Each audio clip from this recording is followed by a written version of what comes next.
সিলেটের জেলা প্রশাসন এবং যেহেতু আসলে দীর্ঘদিন ধরেই যে লুটপাটটি চলছিল, এরপরও স্থানীয় প্রশাসনের কোনো তৎপরতা না থাকায় এটি ব্যাপকভাবে যখন ভাইরাল হয় সামাজিক যোগাযোগ মাধ্যমে, তখনই কিন্তু উপর মহল থেকে যেটি আসলে আমাদেরকে বলা হয় যে উপর মহল থেকে নির্দেশনা থাকার কারণেই এখন স্থানীয় জেলা প্রশাসনের তৎপরতা আমরা দেখতে পাচ্ছি।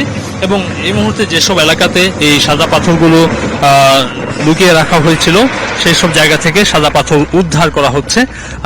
বিজিবি এবং পুলিশ সহ আনসার বাহিনী এবং টাস্কফোর্স গঠন করেই আসলে এই যৌথ বাহিনীর অভিযান চলছে এবং এটি এখান থেকে উদ্ধার করে আবারও সাদা পাথরে নিয়ে যাওয়ার যে প্রক্রিয়া, সেই প্রক্রিয়াটি এখন চলছে।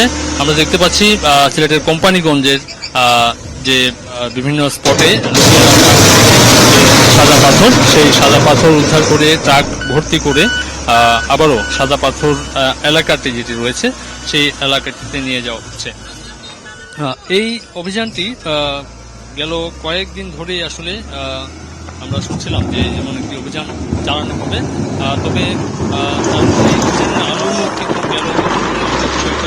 তবে আজকে সকাল থেকে আসলে এই অভিযানটি চালানোর জন্য প্রস্তুতি ছিল এবং দুপুর নাগাদ এসে আমরা দেখতে পাচ্ছি কোম্পানিগঞ্জ উপজেলার বিভিন্ন স্পটে এরকম খুঁজে সাদা পাথর দোকান অবস্থা যেসব জায়গাতে রয়েছে সেই জায়গাগুলো থেকে এগুলো উত্তোলন করে তারপর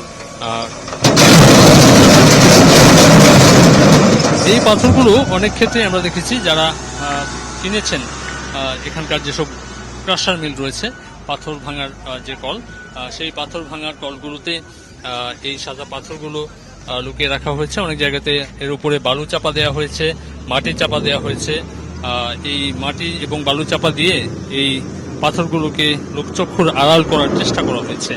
এখন যেহেতু অভিযান শুরু হয়েছে, স্থানীয় প্রশাসন এই কাজটি শুরু করার পরপরই কিন্তু এর সঙ্গে জড়িত যারা ছিলেন, জড়িত যারা রয়েছেন এই লুটপাটের সঙ্গে, তারা কিন্তু গা ঢাকা দিয়েছেন। তবে ইতিমধ্যে কিন্তু দুজনের ব্যাপারে আমরা জানতে পেরেছি। একজনকে বিএনপির কেন্দ্রীয় কমিটি ঘোষণা করেছে, স্থানীয় বিএনপির সভাপতি হিসেবে যিনি ছিলেন, এবং অন্যজন এখানকার একজন চেয়ারম্যান, ইউনিয়ন চেয়ারম্যান, যাকে গ্রেপ্তার করা হয়েছে গতকালকে। স্থানীয় কোম্পানিগঞ্জ যে থানাটি রয়েছে, এখানকার ভারপ্রাপ্ত কর্মকর্তা উজিয়ার আলম তার গ্রেপ্তারের বিষয়টি নিশ্চিত করেছেন। এই মুহূর্তে যেহেতু